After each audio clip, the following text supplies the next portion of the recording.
Hello everyone, welcome to all of you. This is Anju Maurya. And how is the Josh now? I think it should be very high. क्यों?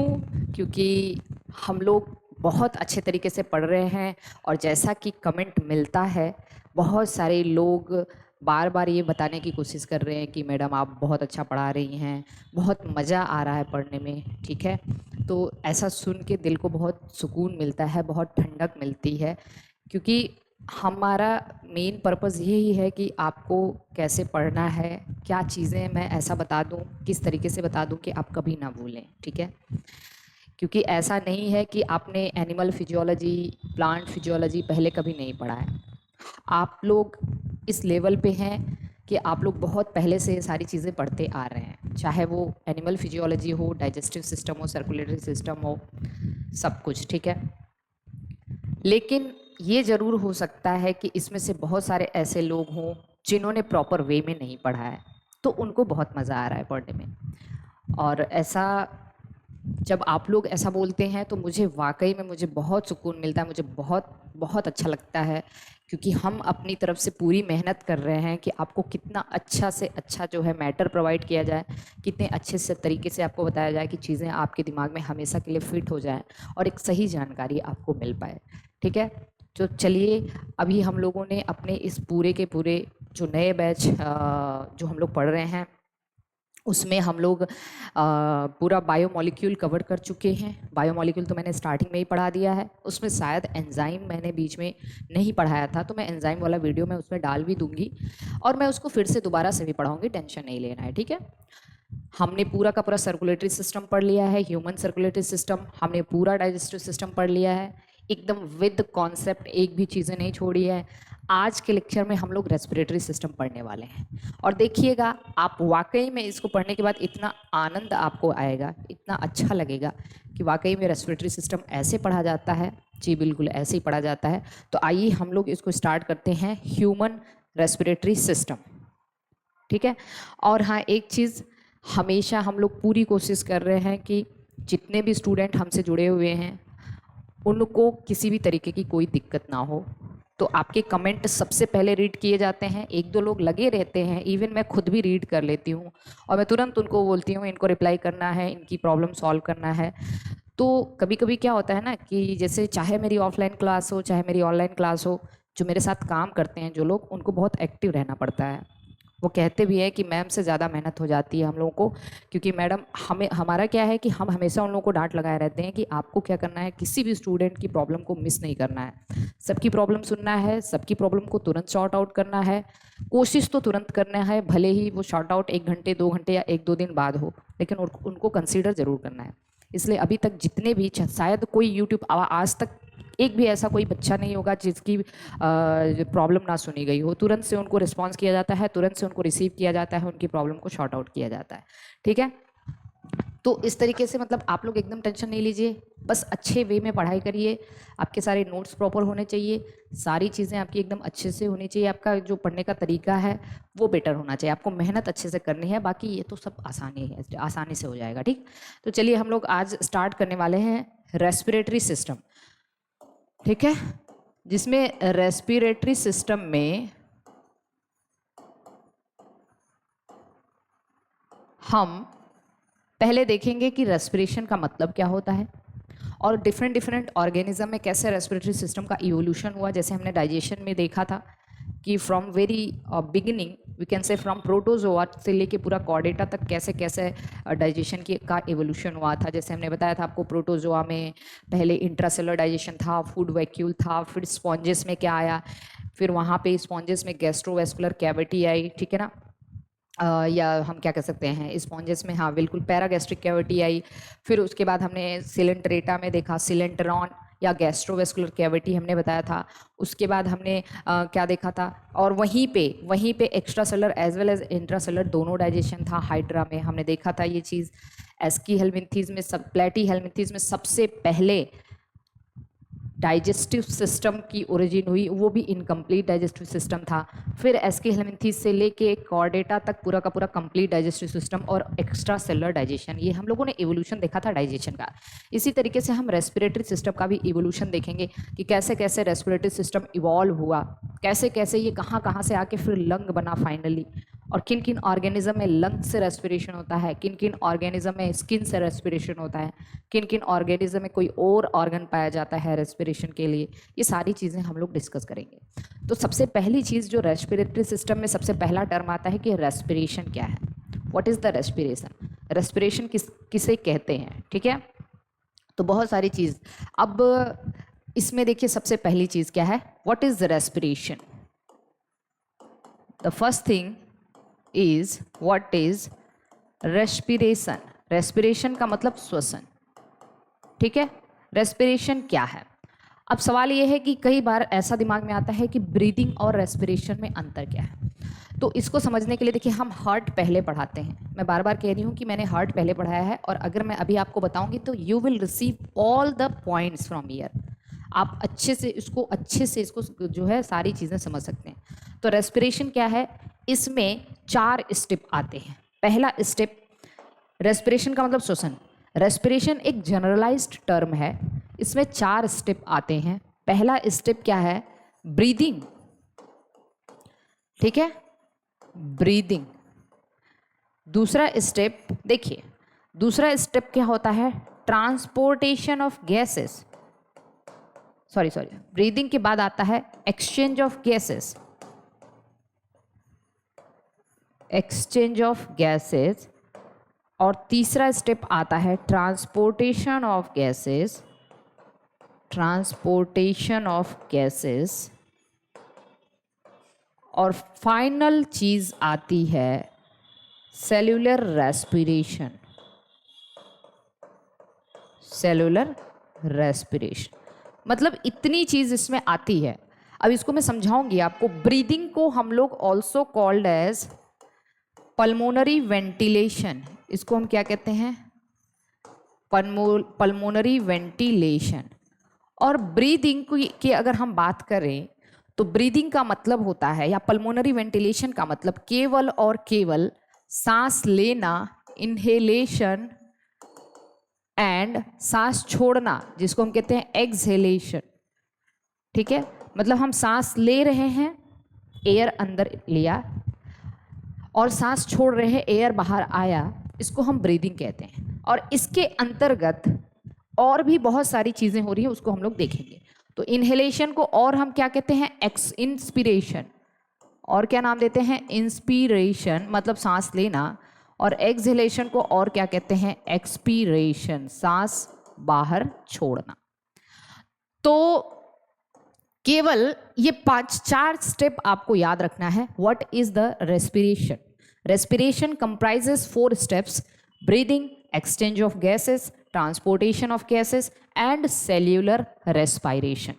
And what will you understand about cellular respiration? Cellular respiration comprises, cellular respiration में भी क्या क्या होता है, glycolysis, ठीक है, Krebs cycle,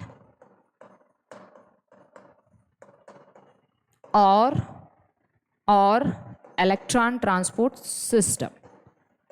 electron transport system, लिख लीजिए इसको, इलेक्ट्रॉन ट्रांसपोर्ट सिस्टम। इतनी चीज। सेलुलर रेस्पिरेशन का मतलब सेल्स के अंदर रेस्पिरेशन, ये हम लोग रेस्पिरेशन, सेलुलर रेस्पिरेशन में पढ़ेंगे, ग्लाइकोलिसिस, क्रेब्स साइकिल और इलेक्ट्रॉन ट्रांसपोर्ट सिस्टम। अब अभी कंफ्यूज नहीं होना है भाई एकदम। अब हम देखते हैं, let us draw a very simple diagram जो हम लोग ऑलरेडी पढ़ चुके हैं from the chapter circulatory system. वहां से हम एक डायग्राम बनाते हैं जो हम ऑलरेडी आप पढ़ चुके हैं, ठीक। तो देखिए हमने ये बना दिया हार्ट, ठीक है, दिस इज द हार्ट। अब हमको पता है कि हार्ट में ये है हमारा, ये लीजिए मैं आपके लिए एक अच्छा सा हार्ट बना देती हूं।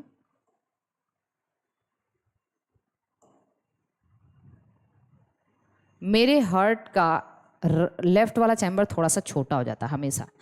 चलिए देखिए यहाँ पे क्या है, ये हमने कहा this is the right auricle, this is the right ventricle, this is the left auricle and this is the left ventricle. We have already discussed about the function of these chambers, हम लोग पढ़ चुके हैं इनका काम क्या है। अब हम यहाँ पे थोड़ा सा देखते हैं इसको। देखिए यहाँ पे ना हम क्या करते हैं, यहाँ पे हम बना देते हैं लंग्स।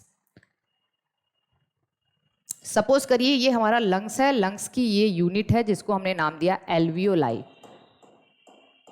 एल्वियोलाई, और एल्वियोलाई एक प्लूरल नंबर है जिसको हम एल्वियोलस कह रहे हैं, कोई टेंशन नहीं। लंग्स, लंग्स की यूनिट को क्या कहते हैं, एल्वियोलाई, और गैसियस सेक्शन तो वहीं से होगा ना, तो बस इतनी बात समझना है। ओके, अब हमें पता है कि ये हमारा राइट वेंट्रिकल से लंग्स के पास कौन सी वेन जाती है, अरे कौन सी आर्टरी जाती है, तो आप कहोगे यहाँ पे जो आर्टरी आ रही है, देखिए हमारा diagram section is very poor, so I am drawing like this one. ठीक है, ये हो गया।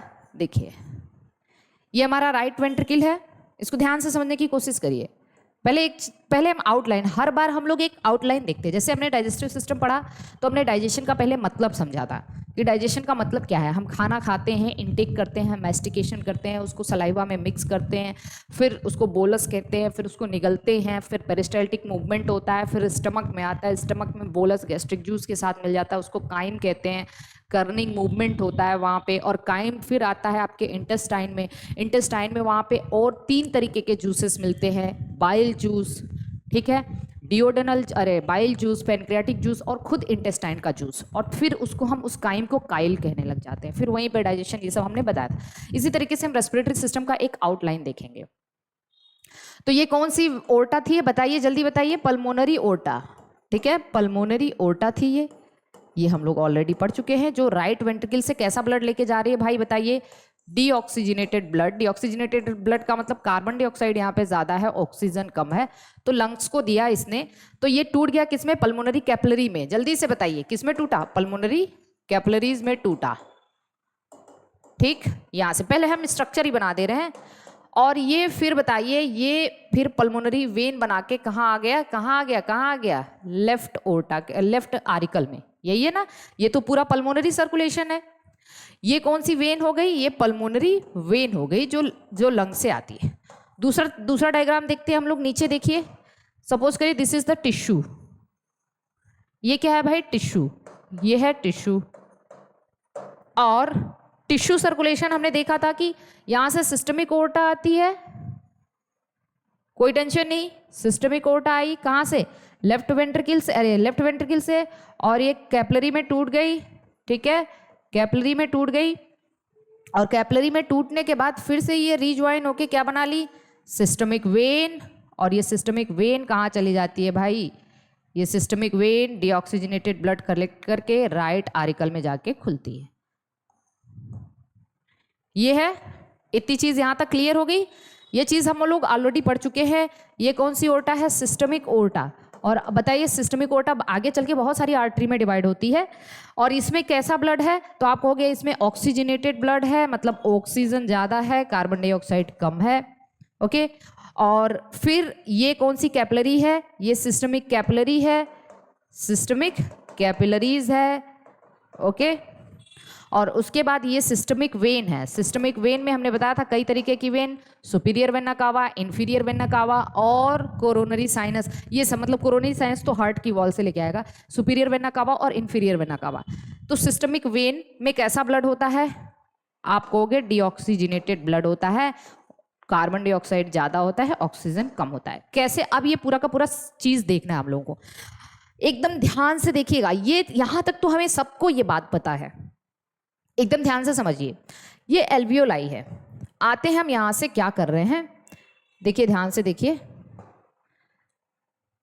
हमने यहां पे लिया एयर इन, क्या किया, अंदर एयर ले रहे हैं हम, क्या कर रहे हैं, air is drawn in, oxygen अंदर लिया।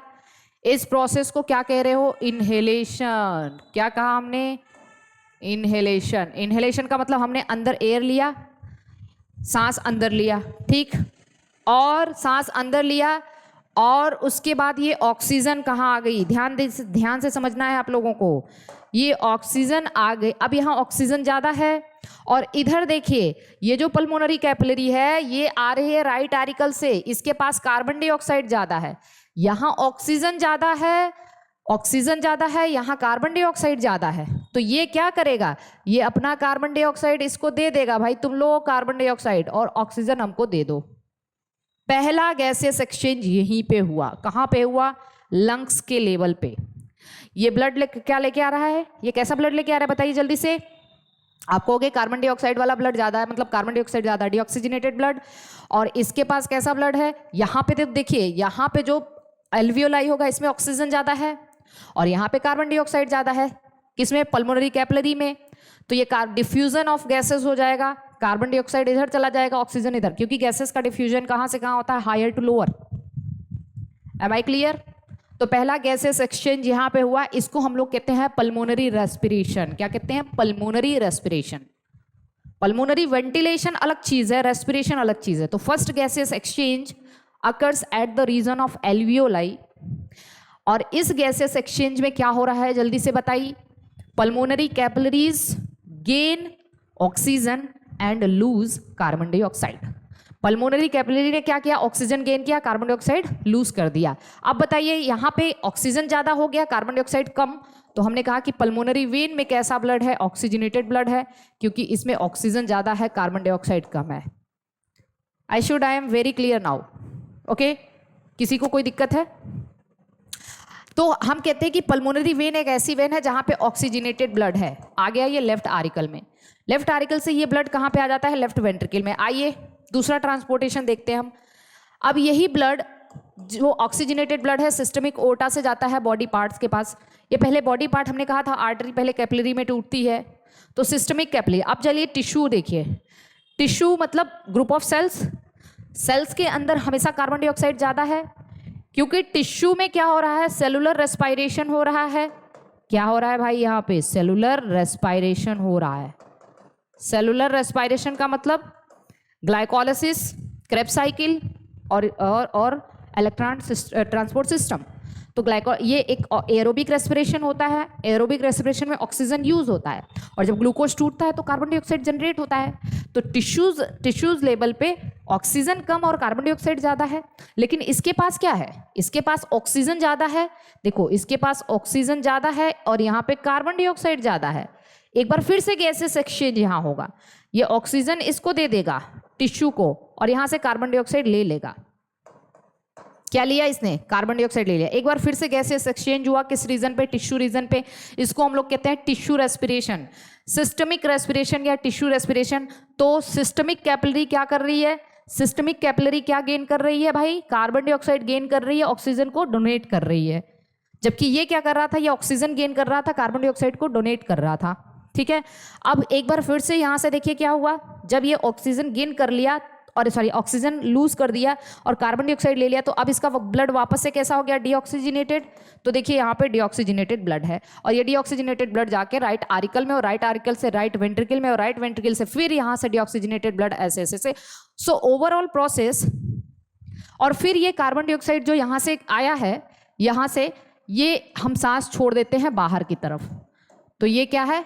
एक्सहेलेशन। आपने कभी सोचा था कि हम एक बार सांस ले रहे हैं, जब एक मिनट देखिए, हम इसको थोड़ा सा इनहेलेशन कर दे रहे हैं।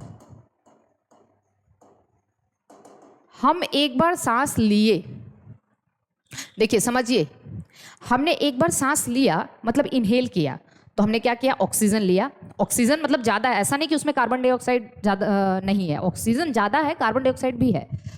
तो वो हमारे नेजल चैम्बर से होते होते, हमारे ट्रैकिया से होते हमारे लंग्स में आ गया। लंग्स की यूनिट एल्वियोलाई, एल्वियोलाई में आ गया। तो एल्वियोलाई में ऑक्सीजन ज़्यादा है, कार्बन डाइऑक्साइड कम है ना? चलिए, अब यहाँ पे ये चीज़ क्या हो रहा है? हार्ट से ऐसे ऐसे ब्लड का एक्सचेंज हो रहा है। यहाँ पे क्या हो रहा है? राइट वेंट्रिकल से पल्मोनरी ओर्टा आ रही है, और इसमें डीऑक्सीजनेटेड ब्लड है। तो यहाँ पे पहली बार क्या होगा? Gases exchange. पल्मोनरी कैपिलरी में, पल्मोनरी कैपिलरी क्या गेन करेगी? ऑक्सीजन गेन करेगी, कार्बन डाइऑक्साइड दे देगी, तो ये कार्बन डाइऑक्साइड बाहर चला गया। तो इनहेलेशन एक्सहेलेशन दो चीज हो रही है। मतलब हम ब्रीदिंग का मतलब ओनली इनहेलेशन एंड एक्सहेलेशन, सांस लेना सांस छोड़ना, दिस इज द ब्रीदिंग।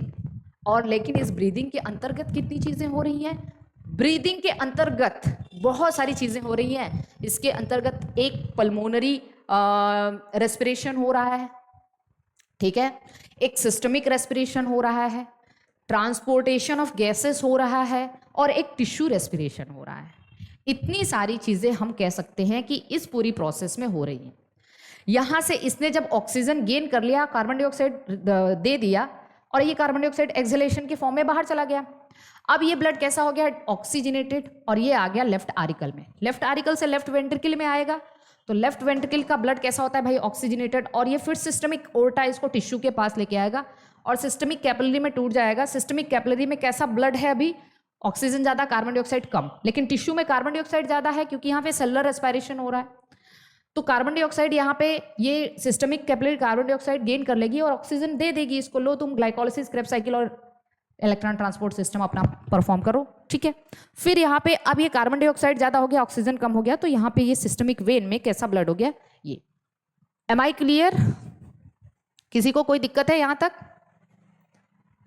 आगे चले। अब देखिए, इतनी बात सबको समझ में आ गई है।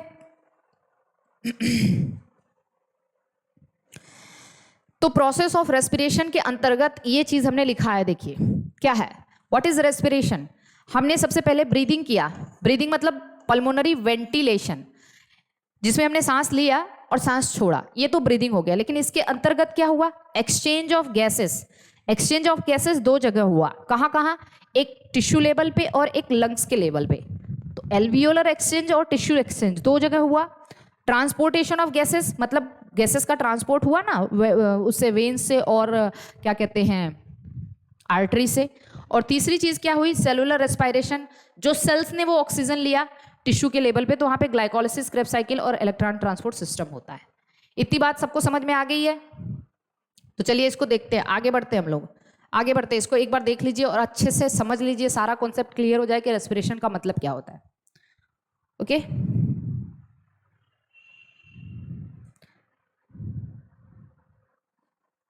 तो अब इसको हम एक एक करके लिख देते हैं आपके लिए। देखिए, सबसे पहला चीज क्या होता है? Steps of respiration. लिख लीजिए, स्टेप्स ऑफ रेस्पिरेशन। रेस्पिरेशन के स्टेप क्या क्या हैं?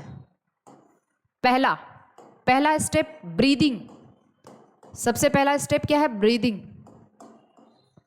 ब्रीदिंग का मतलब लिखिए इसमें, the process by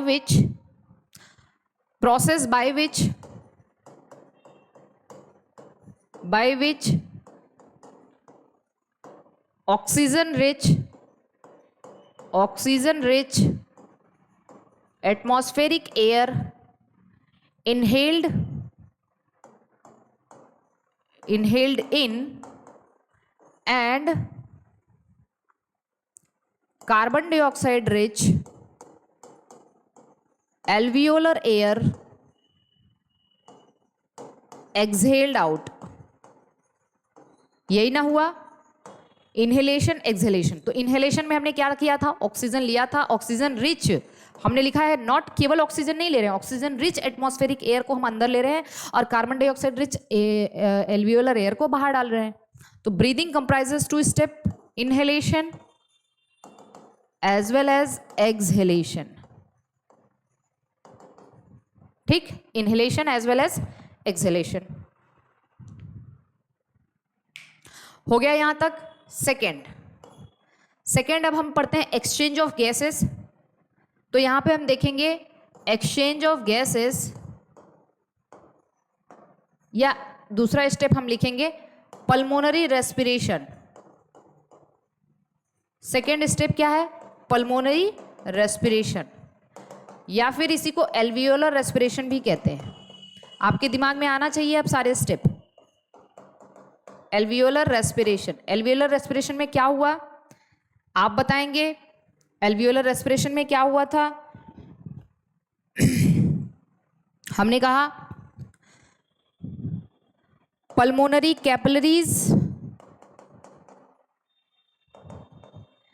gain oxygen and lose carbon dioxide across respiratory membrane. अब एक चीज समझिए, हमने कहा रेस्पिरेटरी मेम्ब्रेन। रेस्पिरेटरी मेम्ब्रेन का यहाँ पे मतलब क्या है?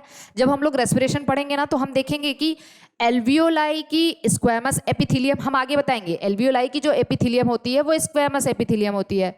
हमने ये टिश्यू में हम आपको पढ़ाएंगे जहां जहां भी डिफ्यूजन होना होता है, जहां जहां भी गैसेस का एक्सचेंज होना होता है, जहां पे फिल्ट्रेशन होना होता है, वहां पे सबसे पतली इपिथेलियम पाई जाती है, स्क्वेमस इपिथेलियम, उसके बारे में हम बताएंगे। और कैपिलरी की भी इपिथेलियम स्क्वेमस इपिथेलियम होती है। तो कैपिलरी की इपिथेलियम, एल्वियोलाई की एपिथेलियम और दोनों के बीच का बेसमेंट मेम्ब्रेन, ये तीनों मिला के कहलाता है रेस्पिरेटरी मेम्ब्रेन। क्या कहलाता है? Respiratory membrane. तो पहला gaseous exchange across respiratory membrane ही तो हुआ है ना। Pulmonary capillary will gain oxygen and lose carbon dioxide. तो पहला चीज यहां पे हो गया, देखिए। तो pulmonary capillary gains carbon dioxide and lose gains oxygen and lose carbon dioxide across the respiratory membrane. This is called as pulmonary respiration or alveolar respiration or external respiration. इसको हम और क्या कहते हैं? एक्सटर्नल रेस्पिरेशन कहते हैं, क्योंकि ये बाहर बाहर हो रहा है। अब थर्ड देखेंगे, इसको जल्दी से नोट करिए, फिर देखते हैं थर्ड क्या हो रहा है। थर्ड स्टेप देख लेते हैं, फिर आगे हम लोग चलेंगे। अभी आपको हम टाइम भी देंगे। तीसरा स्टेप क्या हो रहा है?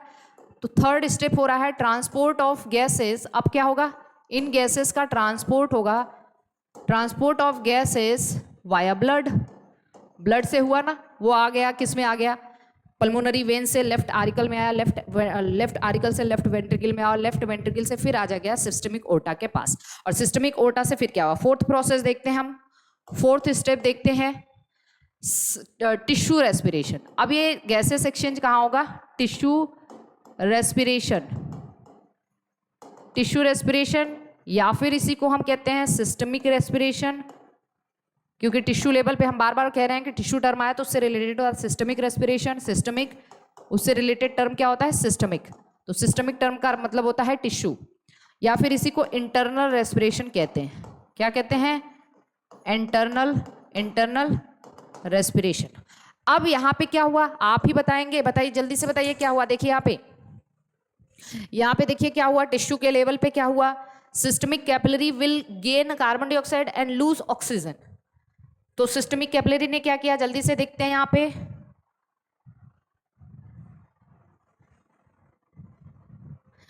हमने कहा यहाँ पे सिस्टमिक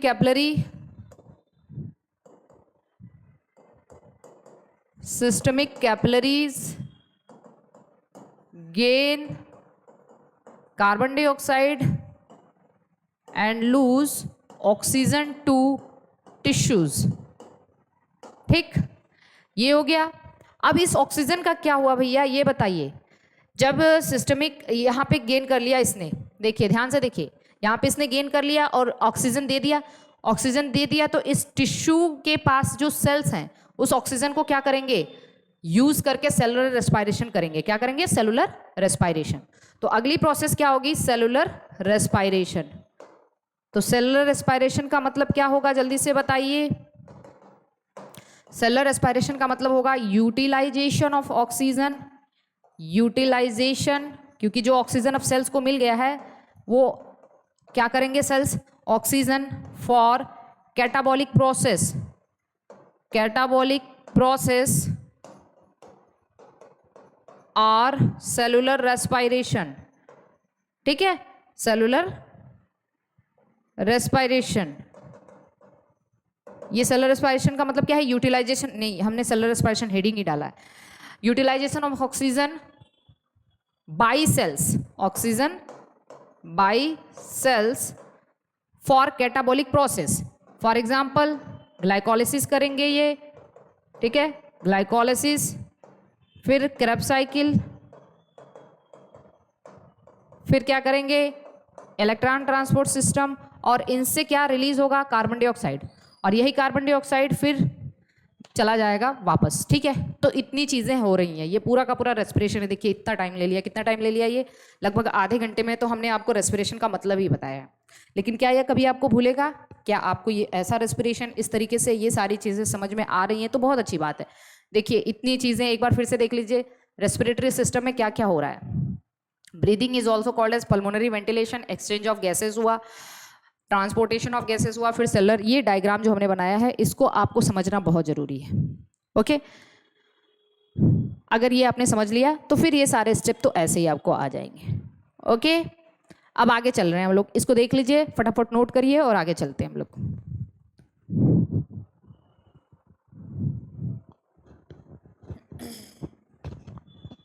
अब हम देखेंगे डिफरेंट डिफरेंट ऑर्गेनिज्म में किस तरीके से रेस्पिरेटरी सिस्टम का इवोल्यूशन हुआ। तो हम देखेंगे इवोल्यूशन ऑफ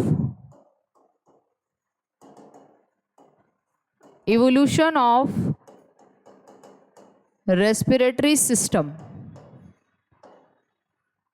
रेस्पिरेटरी सिस्टम कैसे कैसे इवोल्यूशन हुआ। तो पहली चीज आप जान जाइए, यहां पे मैं लिखने वाली हूं, चाहे वो प्रोटोजोआ हो, चाहे वो पोरीफेरा हो, चाहे वो सिलेंट्रेटा हो, चाहे टीनोफोरा हो, ठीक है, चाहे एस्कीहेलमिंथीज हो, टीनोफोरा के बाद प्लेटीहेलमिंथीज आएगा ना, प्लेटीहेलमिंथीज हो, चाहे वो एस्कीहेलमिंथीज हो, ये सब जनरली एक्वेटिक एनिमल्स हैं। क्या है? Aquatic animals. चाहे वो एनिलीडा हो, यहां तक कोई भी स्पेशलाइज्ड रेस्पिरेटरी सिस्टम डेवलप नहीं हुआ था। यहां तक सारे के सारे ऑर्गेनिज्म है, क्योंकि ये सब एक्वेटिक हैं अभी तक। ये जनरली कैसे हैं? एक्वेटिक हैं। और ये सब में एनलीडा को छोड़ दें, बस यहां तक, एनलीडा को छोड़ दें तो यहां तक ये सब एक्वेटिक हैं जनरली मैं बात कर रही हूं। तो इनमें there is no specialized organ for respiration. Respiration के लिए कोई स्पेशलाइज्ड ऑर्गन नहीं है। तो यहां पे क्या होता है? रेस्पिरेशन वाया, यहां पे रेस्पिरेशन या gases exchange via general body surface. General body surface से, डिफ्यूजन से, इनकी बॉडी सरफेस से ही कार्बन डाइऑक्साइड बाहर चला जाता है, ऑक्सीजन अंदर आ जाता है। तो there is no any specialized organ for the respiration in these animals. ठीक है। और एक बात हमेशा याद रखना, रेस्पिरेटरी सिस्टम की इवोल्यूशन, जो लंग्स वगैरह कहाँ होते हैं? Respiratory system or diffusion of gases का मतलब ये होता है कि हम कह सकते हैं कि ऐसे एनिमल्स जिनमें सरफेस, बॉडी का जो सरफेस एरिया और वॉल्यूम रेशियो है, ठीक है, अगर ज़्यादा है, सरफेस एरिया ज़्यादा है, बॉडी का सरफेस एरिया और वॉल्यूम रेशियो ज़्यादा है, तो वी कैन से कि वहाँ पे डिफ्यूजन आसानी से हो सकता है। ठीक है। तो जितने भी लोअर ऑर्गेनिज्म है मोस्टली, उनमें जितना मैंने लिखा है उनका सरफेस एरिया ज़्यादा है बॉडी का। लेकिन अगर हम अपने बात करें तो हमारा तो सरफेस एरिया कम है ना, वॉल्यूम ज़्यादा है हमारा, तो हमारे में जनरल बॉडी सरफेस से डिफ्यूजन नहीं हो सकता।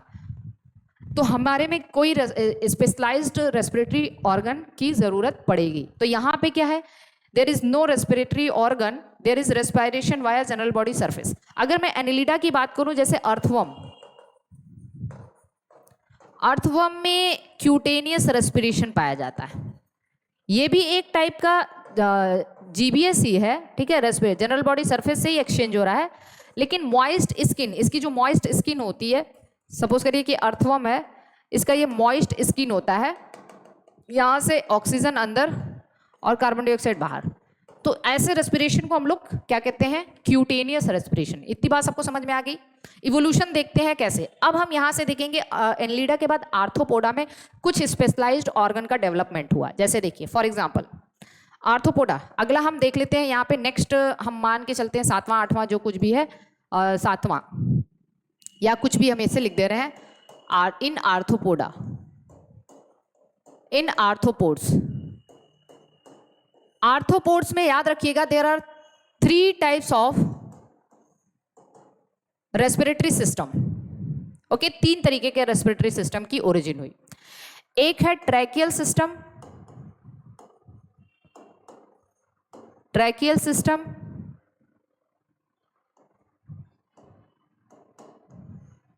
ठीक है, एक है बुक लंग्स और बुक गिल्स।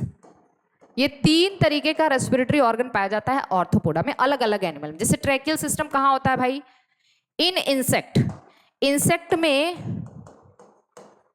हम लोग जब कॉकरोच पढ़ेंगे तो वहां पे मैं बताऊंगी आपको स्पाइरेकल के बारे में। इंसेक्ट में ट्रैकियल सिस्टम पाया जाता है। अगर मैं बुक लंग्स की बात करूं तो ये एरेक्निडा में होता है। किसमें? एरेक्निडा में, लेकिन टेरेस्ट्रियल एरेक्निडा में। किसमें? टेरेस्ट्रियल। और मैं आपको बता दूं एरेक्निडा में क्या क्या आता है, स्पाइडर आते हैं, स्कॉर्पियन आते हैं, बिच्छू, स्पाइडर मतलब मकड़ी, और टर्माइट्स आते हैं जनरली। तो टेरेस्ट्रियल एरेक्निडा में बुक लंग्स पाया जाता है। और जो एक्वेटिक एरेक्निडा होते हैं, एक्वेटिक एरेक्निडा जैसे लाइम्यूलस, कौन, लाइम्यूलस, इसमें बुक गिल्स पाया जाता है। क्या, बुक गिल्स। एक बात हमेशा याद रखिएगा, एरेक्निडा, एरेक्निडा का मतलब स्पाइडर, स्पाइडर हो गया ना, स्पाइडर इसमें आते हैं। तो एक चीज हमेशा ये बात याद रखिएगा कि एक जेनेटिक डिसऑर्डर भी है एरेक्नोडेक्टाइली, एरेक्नोडेक्टाइली, एरेक्नो का मतलब होता है स्पाइडर और डेक्टाइली का मतलब फिंगर। तो फिंगर बड़ी लंबी लंबी और पतली पतली हो जाती है इसमें, ठीक है, इसीलिए उसका नाम ही पड़ा है एरेक्नो, स्पाइडर लाइक फिंगर जिसको कहते हैं। स्पाइडर लाइक फिंगर, अब इतनी पतली नहीं होगी लेकिन स्पाइडर के जैसे जो होती है ना उसकी फिंगर, उसके वेब जैसी हो जाती है, ठीक है। और इसके जो पहले पेशेंट थे अब्राहम लिंकन थे। एरेक्नोडेक्टाइली सबसे पहले ऑब्जर्व किया गया था अब्राहम लिंकन में, अमेरिका के राष्ट्रपति, ठीक है। तो चलिए यहाँ पे देखिए, ट्रैकियल सिस्टम, बुक लंग्स और बुक गिल्स, यहाँ पे आर्थ्रोपोडा में इसकी ओरिजिन हुई। फिर आते हैं हम मोलस्का में, नेक्स्ट इन मोलस्का। अब हम मोलस्का में देखेंगे, एक बात बताइए, मोलस्का को हम लोग कहते हैं इनवर्टिब्रेट्स, अरे सॉरी, एम्फीबियन ऑफ इनवर्टिब्रेट्स, क्या कहते हैं इसको, एम्फीबियंस ऑफ इनवर्टिब्रेट्स। तो इसके एम्फीबियंस कहने का कुछ तो रीजन होगा। तो हम देखते हैं इसके जो ऑर्गेनिज्म होते हैं वो टेरेस्ट्रियल लाइफ भी लीड कर सकते हैं और एक्वेटिक लाइफ भी लीड कर सकते हैं, ठीक है। तो इसीलिए इसका हम एम्फीबियन ऑफ इनवर्टिब्रेट्स भी कहते हैं। अब इनमें दो तरीके का रेस्पिरेटरी सिस्टम होता है, via gills, via pulmonary sac. अब आप कहोगे पल्मोनरी सैक, यहाँ पे लंग्स तो है नहीं, तो पल्मोनरी वर्ड कहाँ आया। तो पल्मोनरी सैक इसको कहते हैं फोल्ड ऑफ मेंटल कैविटी को। इसमें जो मेंटल कैविटी होता है, आगे चल के हम लोग पढ़ेंगे, मेंटल जो मेंटल कैविटी होती है उसके फोल्ड को हम लोग पल्मोनरी सैक कहते हैं।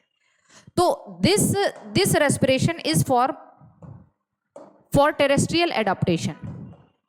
जब ये टेरेस्ट्रियल रहता है, लैंड पे रहता है, तो इसमें ऐसे इस तरीके का रेस्पिरेशन होता है, किससे, पल्मोनरी सैक से। और वाया गिल्स को हम लोग कहते हैं, इसको गिल्स से अगर कोई रेस्पिरेशन हो तो उसको टेनिडियल रेस्पिरेशन कह सकते हैं, टेनिडियल रेस्पिरेशन, क्या कहते हैं, टेनिडियल रेस्पिरेशन, या फिर एक और नाम दे सकते हैं ब्रांकियल रेस्पिरेशन, ब्रांकियल रेस्पिरेशन। और जब ये पानी में रहता है, ठीक है, तो this is the for aquatic adaptation, aquatic adaptation. Am I clear, यहां तक किसी को कोई दिक्कत नहीं होना चाहिए, ये बात सबको समझ में आ गई। ये तो है मोलस्का की कहानी। मोलस्का के बाद क्या आता है, इकाइनोडर्मेटा।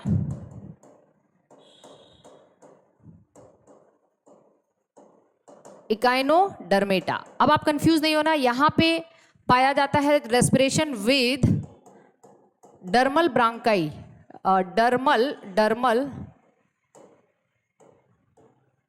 ब्रांकी। आगे हम लोग देखेंगे, ये जब हम लोग इकाइनोडर्मेटा पढ़ेंगे तो वहां पे हम लोग देखेंगे, ठीक है, तो कंफ्यूज नहीं होना। फिर आता है हेमिकॉर्डेटा, इसमें कोई स्पेशलाइज्ड स्ट्रक्चर नहीं होता, हेमिकॉर्डेटा में there is no specialized structure, ठीक। उसके बाद हम देखते हैं हेमिकॉर्डेटा के बाद एक चीज, हेमिकॉर्डेटा का मैंने आप लोगों को, क्या नाम था ये, मैंने क्या बताया था, एक चीज मैं कुछ भूल रही हूँ एक्चुअली।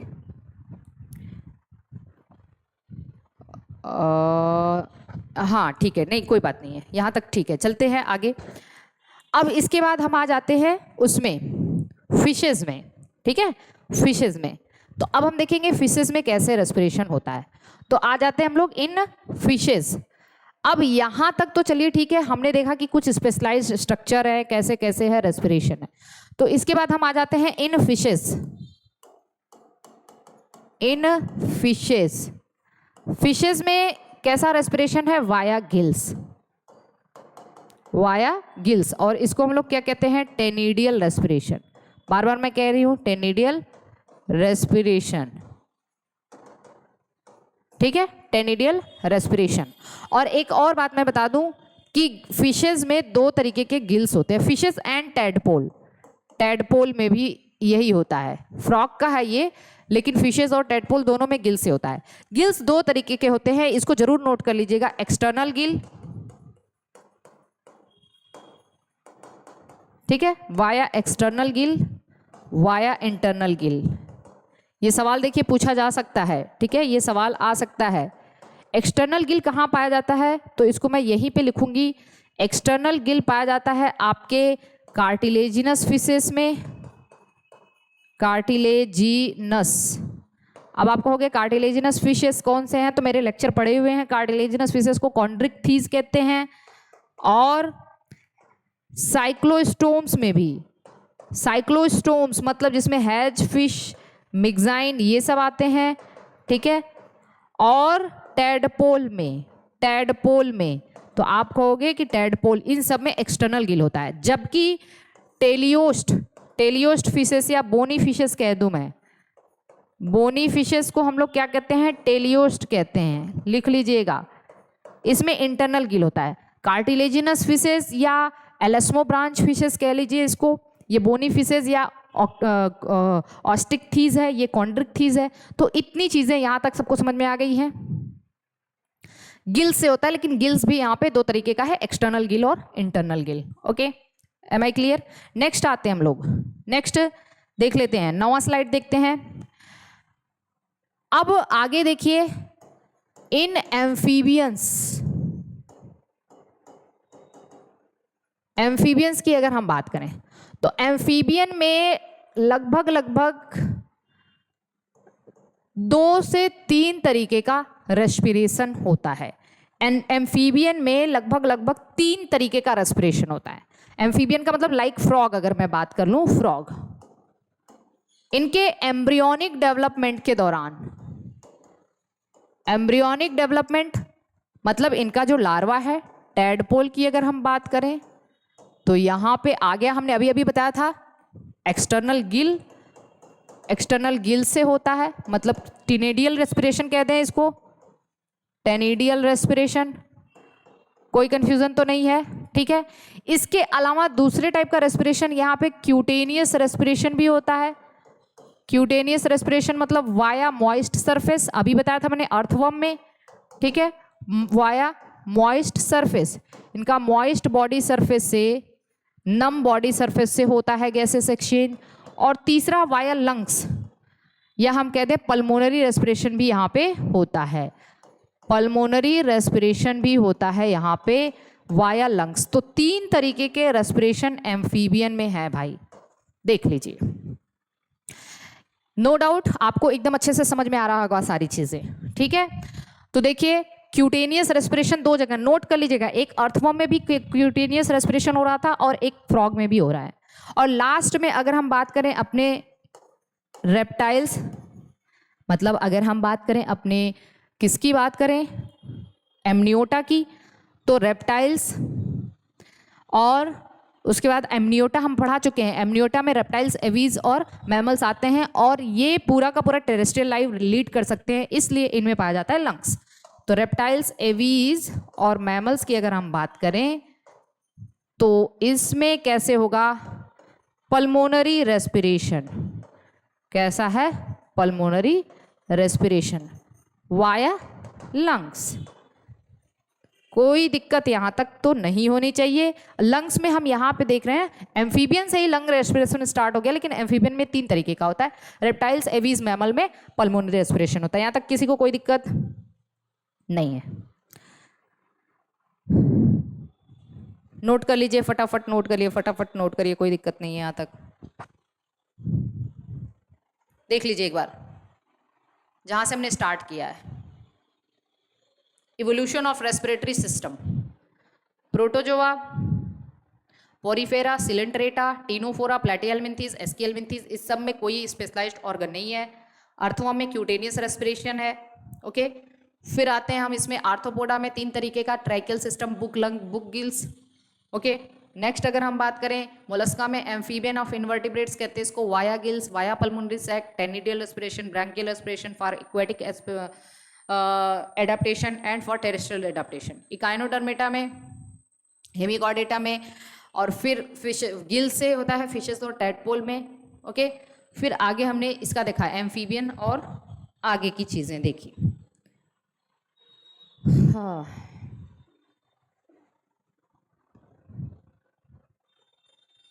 यहां तक तो किसी को कोई दिक्कत नहीं है, आगे चलते हैं हम लोग।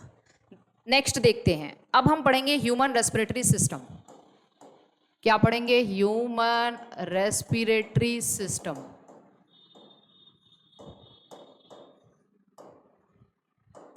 Human respiratory system, human respiratory system में हम देखेंगे दिस कंप्राइजेज एक्चुअली 3 थिंग्स। इनमें हम लोगों को 3 चीज पढ़ना है। एक तो रेस्पिरेटरी ट्रैक्ट, पूरा का पूरा रेस्पिरेटरी ट्रैक्ट, और रेस्पिरेशन में क्या क्या इन्वॉल्व होता है। तो दूसरा हो गया लंग्स, ठीक है, और तीसरा क्या इन्वॉल्व होता है? तीसरा इन्वॉल्व होता है डायाफ्राम। क्या इन्वॉल्व होता है? डायाफ्राम। तो इन सब चीजों के बारे में इसको देखेंगे हम लोग, रेस्पिरेटरी ट्रैक्ट, लंग्स और डायाफ्राम। अगर हम अपने रेस्पिरेटरी ट्रैक्ट की बात करें, इस रेस्पिरेटरी ट्रैक्ट की बात करें, तो इसका हम पूरा का पूरा एक आपको पूरा डायग्राम बनाते हैं, बताते हैं, और कैसे ये रेस्पिरेटरी ट्रैक्ट आगे जाके ओपन होता है। तो देखिए, इसको देख लीजिए। अब अगर हम एक रेस्पिरेटरी ट्रैक्ट की बात करें, चलिए यहाँ पे, तो हम कहेंगे रेस्पिरेटरी ट्रैक्ट, जैसे मैंने डाइजेस्टिव ट्रैक्ट बताया था, वैसे ही रेस्पिरेटरी ट्रैक्ट स्टार्ट्स फ्रॉम, आप कहेंगे स्टार्ट्स फ्रॉम, कहाँ से स्टार्ट होता है? एक्सटर्नल नेयर, एक्सटर्नल नेयर्स, ठीक, and ends in we can say terminal bronchiole. ये टर्मिनल ब्रोंकियोल्स में जाके इसका अंत हो जाता है। और लंग्स की यूनिट क्या कहलाती है? इसकी यूनिट्स है एल्वियोलाई, ठीक है। लंग्स को पल्मोन भी कहते हैं। क्या कहते हैं? पल्मोन, ऑल्सो कॉल्ड एज पल्मोन, इसीलिए पल्मोनरी टर्म इससे रिलेटेड होता है। और अगर आपके दिमाग में आए कितने हमारे दोनों लंग्स में, लंग्स की स्ट्रक्चरल फंक्शनल यूनिट क्या है? एल्वियोलाई।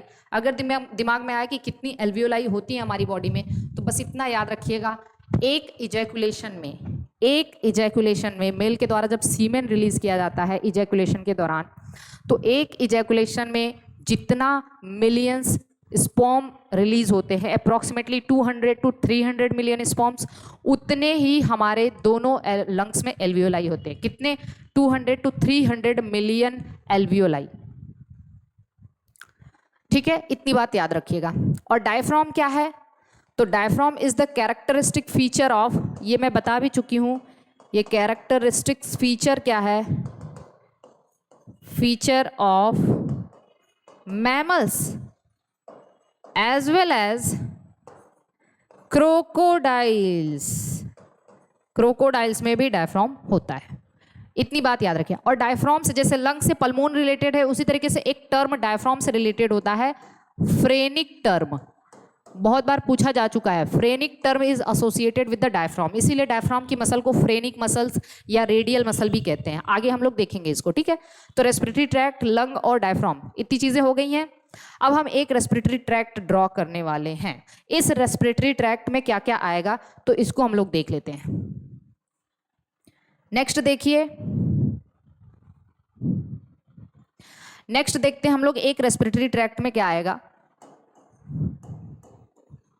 पहले देख लें हम लोग एक रेस्पिरेटरी ट्रैक्ट के अंदर क्या क्या आता है।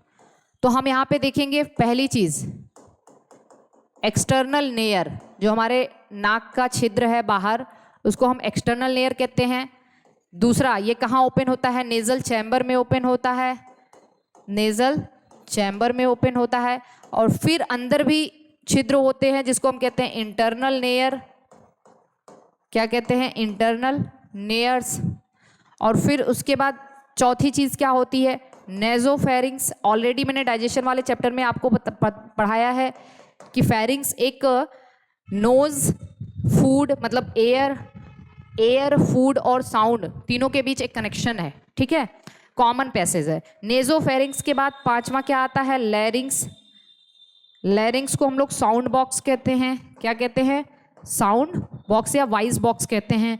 छठवां, लैरिंग्स ओपन इन ट्रैकिया, और हमने बताया था ट्रैकिया को एयर पाइप भी कहते हैं। हमने बाकायदा डायग्राम बनाया था ट्रैकिया और इसोफेगस का। मैंने कहा था ट्रैकिया आगे है, वेंट्रली है, और इसोफेगस पीछे है, डॉर्सली है, ठीक है।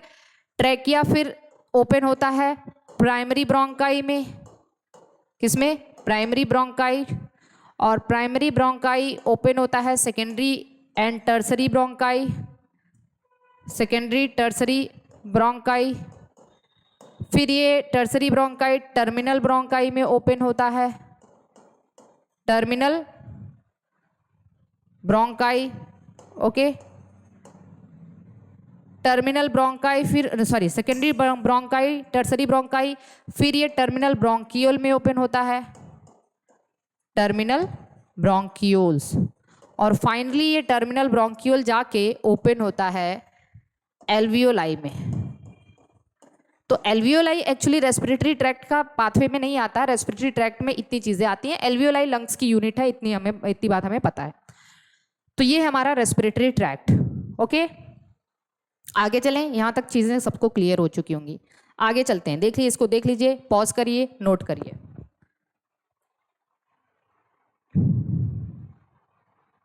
आगे आते हैं, देखिए फटाफट देखिए इसको। अब अगर हम बात करें अपने एक रेस्पिरेटरी ट्रैक्ट को बनाने की कोशिश करते हैं, देखिए ध्यान से देखिएगा। ये हमने आपको पढ़ाया था पैलेट, पढ़ाया था। हमने कहा था पैलेट का सबसे पहले वाला पोर्शन क्या होता है? हार्ड पैलेट, और बाद वाला पोर्शन कैसा होता है? Soft palate, okay. यहाँ पे मैं बना दूं इस तरीके से, और फिर ऐसे बना दूं, और पैलेट के बाद ये पैलेट, ये हमने कहा था दिस इज द पैलेट, जिसको हम तालू कहते हैं। और पैलेट ये हो गया हमारा नेजल चैम्बर।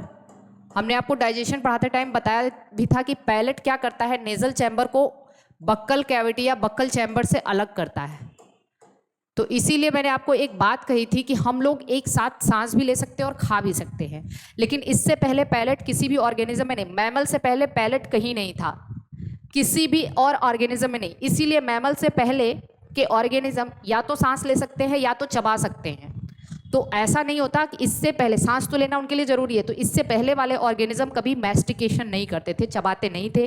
और इससे पहले वाले ऑर्गेनिज्म कभी नहीं चबाते थे, जैसे रेप्टाइल्स हो गया, एम्फीबियन हो गया, फिशेस। तो उनमें दांत का काम क्या था? कैसे दांत थे? केवल एक टाइप के दांत थे, होमोडोंट।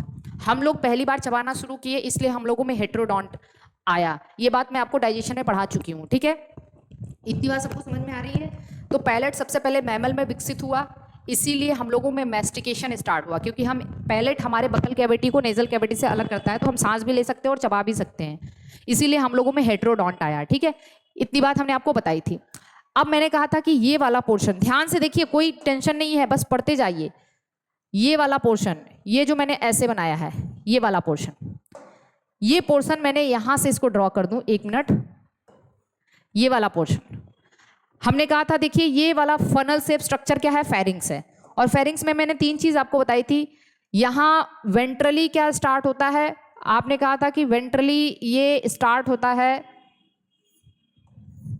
ये है ट्रैकिया। वेंट्रल साइड में ट्रैकिया होती है, इसको थोड़ा हमने बड़ा बना दिया, इतना भी मोटा इंसान नहीं है ये। और डॉर्सल साइड में क्या था? डॉर्सल साइड में था ईसोफेगस। ईसोफेगस ये है, एक बार देख लीजिए तो आपको सब चीजें समझ में आ जाएंगी। ईसोफेगस, तो हमने कहा था ईसोफेगस की ओपनिंग को हम लोग गलट कहते हैं। और ईसोफेगस क्या है? फूड पाइप है, यही है ना, फूड पाइप। और ये है हमारी ट्रैकिया। ट्रैकिया को हम लोग क्या कहते थे? Air pipe. और ट्रैकिया जहां से शुरू होती है उसके पहले ये शुरू होता है लैरिंग्स। लैरिंग्स की ओपनिंग को हम लोग कहते हैं, इसकी अगर ओपनिंग में बना दूं तो इसकी ओपनिंग को हमने कहा था ग्लॉटिस। क्या नाम दिया था? ग्लॉटिस। और इसके ऊपर एक कार्टिलेजिनस फ्लैप लाइक स्ट्रक्चर होता है, और इस फ्लैप लाइक स्ट्रक्चर को हमने कहा था ईपीग्लॉटिस। क्या नाम दिया था? ईपीग्लॉटिस। हमने कहा था ईपीग्लॉटिस का काम क्या है? ड्यूरिंग स्वेलोइंग खाना कहीं इसमें ना चला जाए, इसलिए ईपीग्लॉटिस ग्लॉटिस को ढक देता है। Am I clear? इतनी बात तो सबको समझ में आ चुकी है। अब हमने कहा था कि फेरिंग्स के 3 रीजन है यहाँ पे। एक तो बक्कल कैविटी वाला रीजन फेरिंग्स में आता है, इसको हम ओरोफेरिंग्स कहते हैं। एक हमने कहा था नेजल कैविटी वाला रीजन जिसमें 2 नेयर पाए जाते हैं। मैंने कहा था एक इंटरनल नेयर का पोर्शन होता है यहाँ पे, इंटरनल नेयर की ओपनिंग, और एक क्या होता है, एक होता है that is the opening of Eustachian tube. ये भी मैंने आपको बताया था कि यहाँ पे यूस्टेचियन ट्यूब की भी ओपनिंग खुलती है। मिडिल ईयर से यूस्टेचियन ट्यूब आता है और आके यहीं फेरिंग्स वाले रीजन में खुलता है। इस पोर्शन को हम लोगों ने क्या कहा था, नेजोफेरिंग्स। क्या नाम दिया था, नेजोफेरिंग्स, ठीक। और ये क्या है, ओरोफेरिंग्स है। ये वाला पोर्शन ओरोफेरिंग्स है, ये नेजल फेरिंग्स हो गया पूरा, नेजोफेरिंग्स। और ये लैरिंग्स वाला पोर्शन जो फेरिंग्स यहाँ पे, इसको लैरिंजोफेरिंग्स कहते हैं। इतनी बात मैंने आपको ऑलरेडी बता दी थी।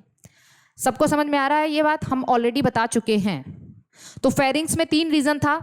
तो पहले हमने ये देख लिया कि देखिए पहले यहाँ पे क्या है, हमने इतना एक्सटर्नल लेयर किस में खुला, नेजल चैम्बर में, और नेजल चैम्बर फिर इंटरनल लेयर, फिर नेजोफेरिंग्स, फिर लैरिंग्स, फिर ट्रैकिया, फिर primary bronchi, secondary tertiary bronchi, terminal bronchioles और फिर एल्वियोलाई। ये डायग्राम क्लियर है सबको? ये वाला डायग्राम देख लीजिए, सबको मैंने ये बताया हुआ है, ऐसा कुछ नहीं है कि मैंने नहीं बताया है, ठीक है।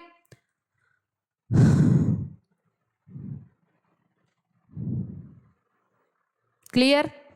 आगे चलें। अब मैं जो बताने वाली हूं इसको बहुत ध्यान से समझिएगा आप लोग। जो हमारा नेजल चैम्बर है, ध्यान से समझिए, देखिए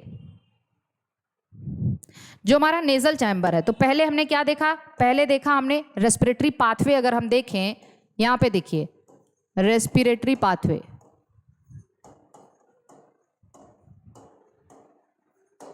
रेस्पिरेटरी पाथवे। अगर हम रेस्पिरेटरी पाथवे देखें तो हमने क्या कहा कि ये जो हमारा एक्सटर्नल लेयर है ये ओपन कहाँ होता है, नेजल चैम्बर में। किसमें ओपन होता है, नेजल चैम्बर।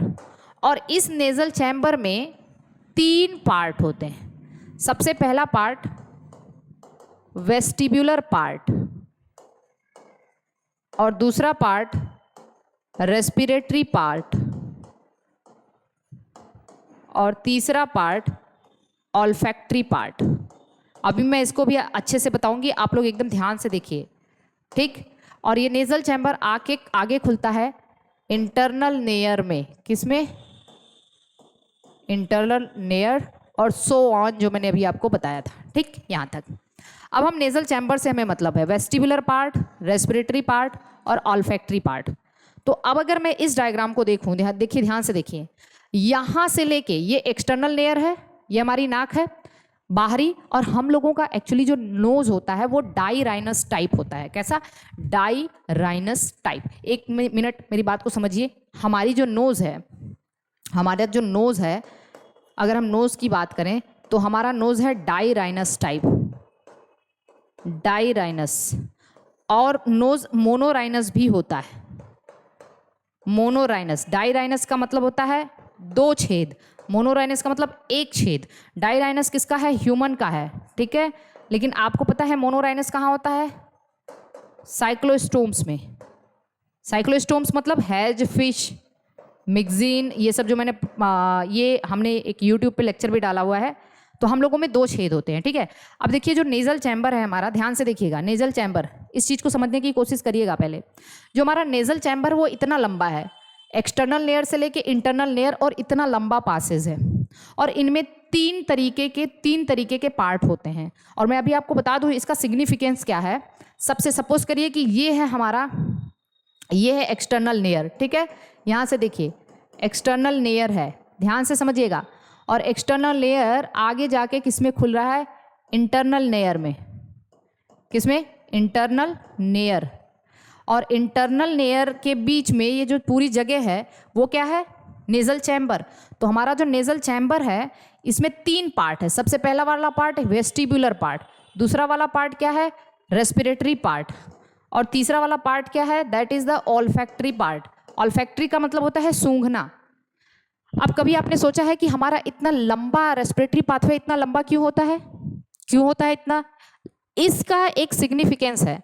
जब हम सांस ले रहे होते हैं तो जो वेस्टिबुलर पार्ट है ये क्या करता है, vestibular part trap micro organisms and dust from air. जो हमने एयर अंदर लिया है उसमें जितने भी माइक्रो ऑर्गेनिज्म और डस्ट होता है उसको ट्रैप कर लेता है, मतलब कि जो एयर लंग्स तक जाए उसमें कोई गंदगी ना रहे। तो वेस्टिबुलर पार्ट सफाई का काम करता है। फिर आते हैं हम respiratory tract act as air conditioner. Air conditioner, ये एयर कंडीशनर की तरह काम करता है। अब आप समझिए एयर कंडीशनर का मतलब क्या होता है। एयर कंडीशनर का मतलब, ध्यान से समझिएगा, इस रेस्पिरेटरी पार्ट का काम क्या है। जब हम सांस ले रहे हैं तो सपोज करिए कि हम बहुत गर्म हवा इनहेल कर लिया, हम कहीं ऐसी जगह से जा रहे हैं बहुत गर्म हवा वहाँ पे है और हमने गर्म हवा इनहेल कर लिया, और गर्म हवा हम इनहेल करेंगे तो क्या होगा, वो जाके हमारे एल्वियोलाई को डैमेज कर सकता है ना, हमारे लंग्स तक पहुंचा तो एल्वियोलाई डैमेज हो सकती है। तो इसीलिए एक्चुअली क्या होता है, जो भी एयर, चाहे हम गर्म हवा लें चाहे ठंडी हवा कभी इनहेल कर ले, मान लीजिए एक बहुत ठंडी कोल्ड हवा हमने इनहेल कर लिया, ठंडी का मौसम है, बाहर बहुत ठंडक है और हमने कोल्ड एयर इनहेल कर लिया, तो उस दौरान क्या होगा, अगर उतनी कोल्ड एयर हमारे एल्वियोलाई तक पहुंचेगी तो हमारे एल्वियोलाई में इन्फेक्शन होने का खतरा है, न्यूमोनिया हो जाएगा तुरंत हमें।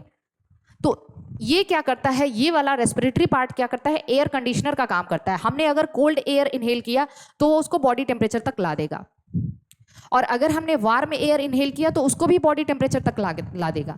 तो this part actually acts as air conditioner.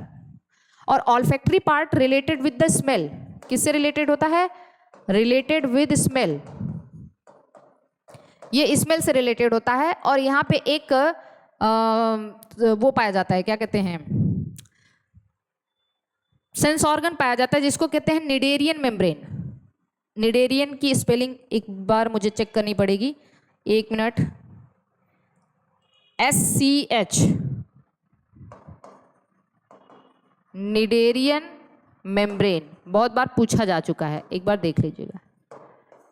Cnidarian membrane, ये निडेरियन मेम्ब्रेन है जो स्मेल से रिलेटेड है। ओके, तो ये है हमारा पूरा का पूरा रेस्पिरेटरी सिस्टम। आगे हम इसको और भी देखेंगे। इंटरनल लेयर आगे खुला किसमें, नेजोफेरिंक्स में, और नेजोफेरिंक्स आगे हम चले, नेजोफेरिंक्स इसको देख लीजिए, फिर हम नेजोफेरिंक्स की बात करते हैं। और नेजोफेरिंक्स मैंने आपको डाइजेशन में पढ़ाया भी है कि नेजोफेरिंक्स में क्या होता है भाई, 2 ओपनिंग है, एक इंटरनल लेयर की और एक वेस्ट यूस्टेचियन ट्यूब की।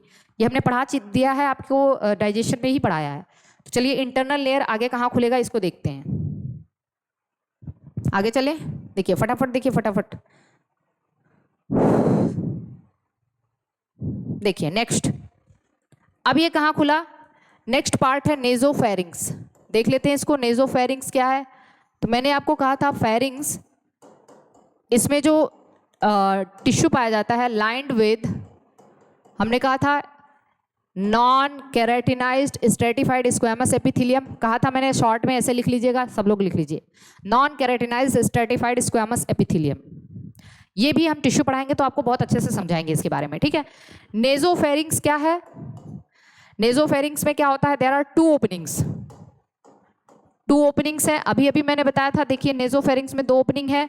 एक ओपनिंग है इंटरनल लेयर की, इंटरनल लेयर की, और एक ओपनिंग किसकी होती है, Eustachian tube, opening of Eustachian tube, opening of Eustachian tube. याद करिए मैंने आपको बताया था यूस्टेचियन ट्यूब के बारे में कि ये हमारा ईयर है, एक्सटर्नल ईयर, ठीक है। ये आके खुलता है मिडिल ईयर में, मिडिल ईयर में ये बोन होती हैं, मैलियस इनकस स्टिपीज, और यहाँ से ये यूस्टेचियन ट्यूब निकलता है, वो जाके हमारे ईयर में खुलता है, अरे सॉरी फेरिंग्स में खुलता है, वो भी नेजोफेरिंग्स में। तो ये चीज़ हमने आपको बताया था, ओके। तो आप कहोगे कि यूस्टेचियन ट्यूब एक ट्यूब है जो मिडिल ईयर से निकलती है और जाके नेजोफेरिंग्स में खुलती है, ये चीज़ सबको पता होनी चाहिए। ये हो गया हमारा नेजोफेरिंग्स। और लास्ट एक और चीज़ हम लोग यहाँ पे देखेंगे, नेक्स्ट एक स्ट्रक्चर हम देखेंगे लैरिंग्स का। किसका, अगली चीज़ ये कहाँ खुलेगा बताइए, अब आके ये खुलेगा लैरिंग्स में। लैरिंग्स को हमने क्या कहा, साउंड बॉक्स, क्या नाम दिया हमने, साउंड बॉक्स, सबसे इंपॉर्टेंट। और मैंने एक और बात आपको बताया था कि बर्ड्स में एक सिरिंग्स होता है, सिरिंग्स जिसको साउंड बॉक्स कहते हैं, वो हम लोग बर्ड वगैरह पढ़ेंगे तो देखेंगे। तो लैरिंग्स हो गया। अब हम लैरिंग्स के बारे में आगे बात करेंगे कि इसमें they are made up of 9 cartilages, 9 तरीके के कार्टिलेज से ये बना होता है। 1 मिनट, एक इमरजेंसी।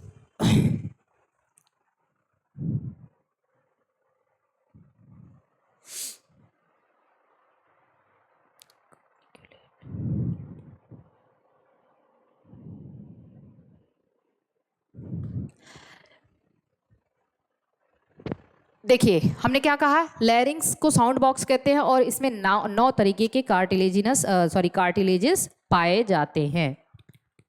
अब यहाँ पे देखिए 9 तरीके के कार्टिलेज में क्या क्या होता है, एकदम 9 तरीके के नहीं, 9 कार्टिलेजेस होते हैं, मेड अप ऑफ 9 कार्टिलेजेस। और कौन कौन से कार्टिलेज होते हैं तो मैं लिख रही हूँ। पहला, सबसे पहला थायराइड कार्टिलेज, आप लिख सकते हैं this is the cartilaginous box है। ये एक तरीके का कार्टिलेजिनस बॉक्स है, ठीक है, कार्टिलेजिनस बॉक्स है जिसमें 9 कार्टिलेज पाए जाते हैं। सबसे पहला थायराइड कार्टिलेज, ठीक है। थायराइड के बाद क्रिकॉइड कार्टिलेज,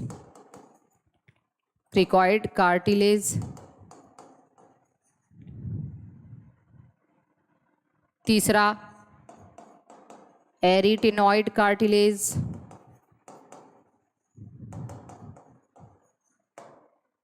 क्या लिखा मैंने, एरिटिनॉइड कार्टिलेज। चौथा कॉर्निक्यूलेट कार्टिलेज।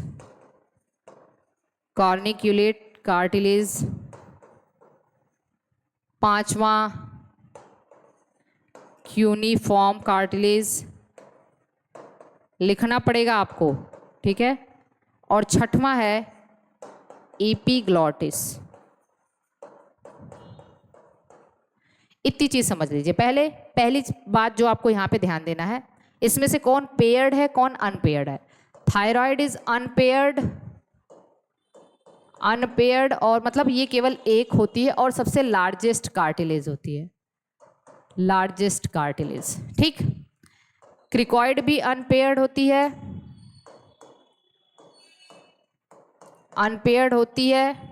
मतलब 1 है और ये रिंग शेप होती है। कैसी, रिंग शेप होती है।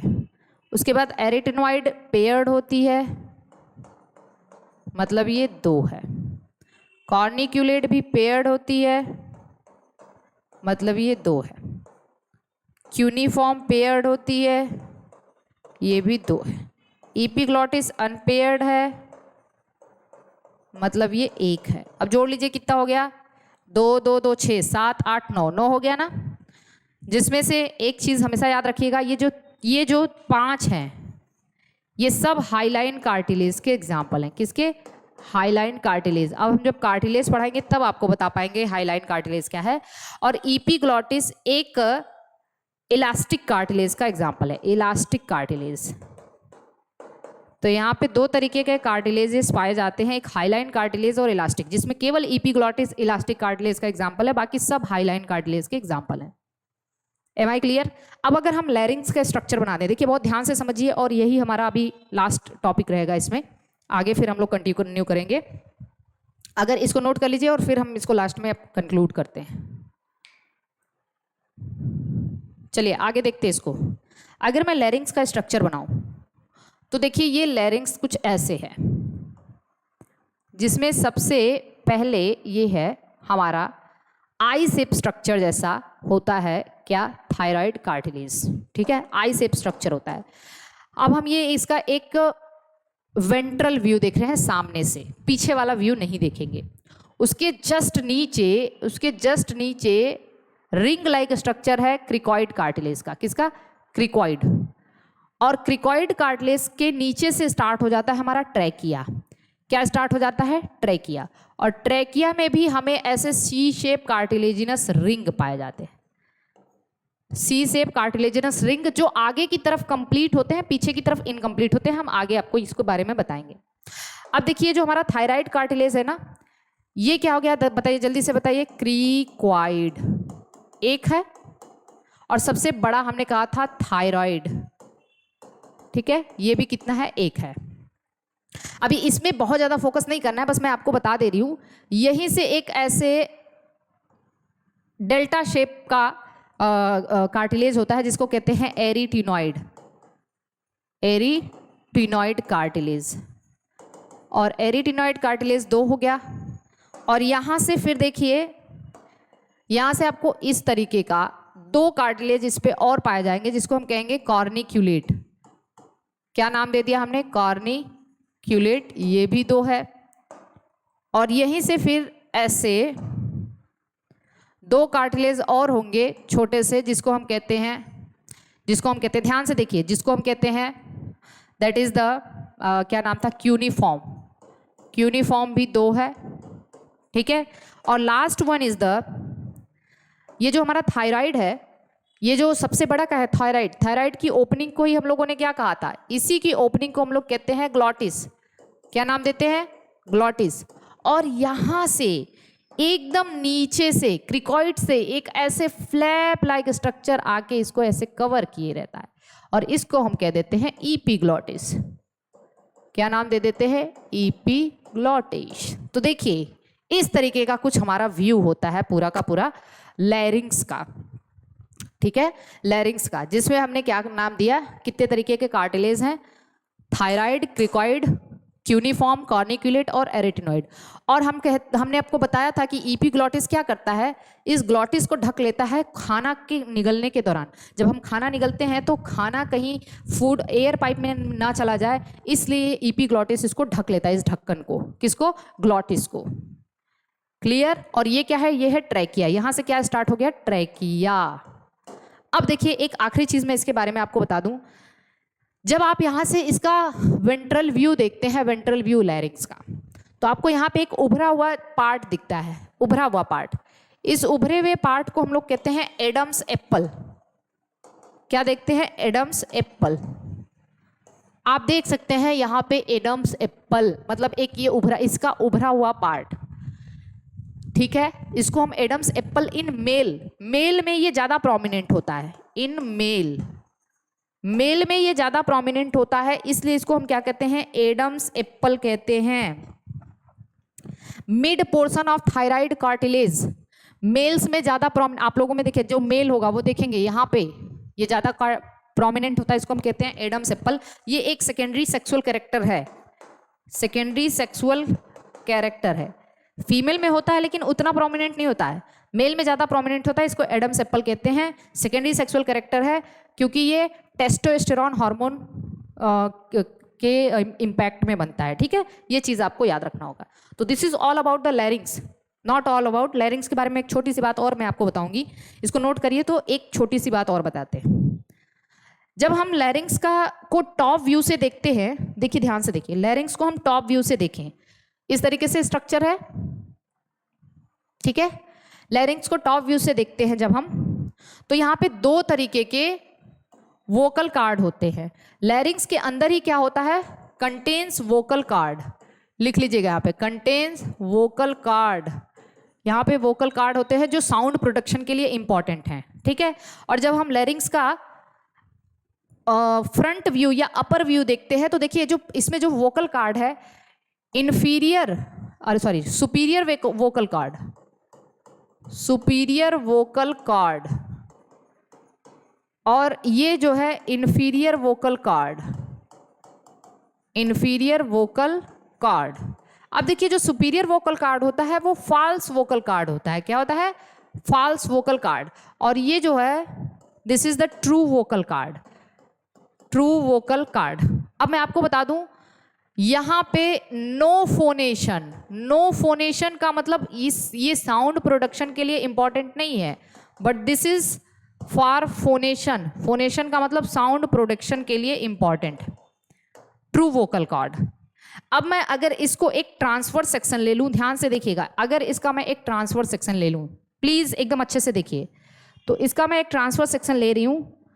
ये वोकल कार्ड देखिए ऐसे अरेंज होते हैं, ऐसे अरेंज हैं, ठीक है, ट्रू वोकल कार्ड। यहाँ पे थोड़ा सा स्पेस होगा, 1 मिनट बस थोड़ा सा आप लोगों को और पढ़ना है, पढ़ना है मतलब पढ़ना है।